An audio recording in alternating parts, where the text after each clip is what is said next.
फैगौ 8 जुन जे कार्बि आंलं अट'नमास काउन्सिलनि बिसायख'थि जागोन बेनि थाखाय बिजेपि दोलोनि जानानै जों दिनै मोननै जायगायाव केम्पिं खालामदों। खौसेथि बर' सुबुं आफाद, बर'नि कार्बि आंलं जिल्लानि गासिबो माहारियारि आफाद लोगो नांनानै जोङो 1 नम्बराव जों 2 नं जयपुर बिनि मानगोनां बिजेपि दोलोनि केन्डिडेट गाम्बुरा खिलिं बिथांनि जानानै आरो हावराघाटनि केन्डिडेट अजित दे बिथांनि जानानै जोङो रायजोफोरजों सावरायदों।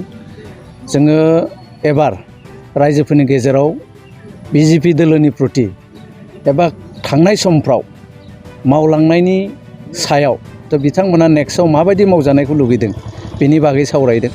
गामिनि गोबां रायजो राजाफ्रा मोननैखौ लानानै गोबां बाथ्रा बुंदों। नंखायबो नङा, थांनाय समफोराव जिहेतु जोङो बर'नि गासिबो माहारियारि आफादफ्रा कार्बि आंलं जिल्लानि इसु बे इसुखौ लानानै गाहायै खामानि मावदोंमोन, जायनि जाहोनाव जोङो डेभेलपमेन्टखौ दोनथ'नाय जादोंमोन। खिन्थु एबार जोङो बिजेपि दोलोखौ जोंनिफ्राय गोख्रोङै जोङो बुंदों जे एबार इसुजों लोगोसे जोंनि बर' रायजो राजानि बर' गामिनि जौगाथायनि थाखायबो खामानि मावनो जोङो बुंदों।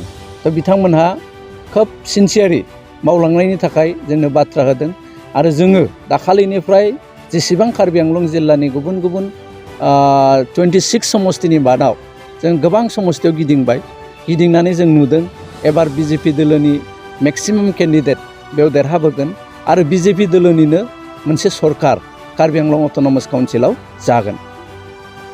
कार्बि आंलं जिल्लायाव 26 समस्ति दङ। 26निनो एफा एनै 26 समस्तियावनो बर' सुबुंफोर दङ। गासै ओरैनो एक्जेक्ट समस्ति वाइज भटार्सनि हिसाबा आंनाव गैया।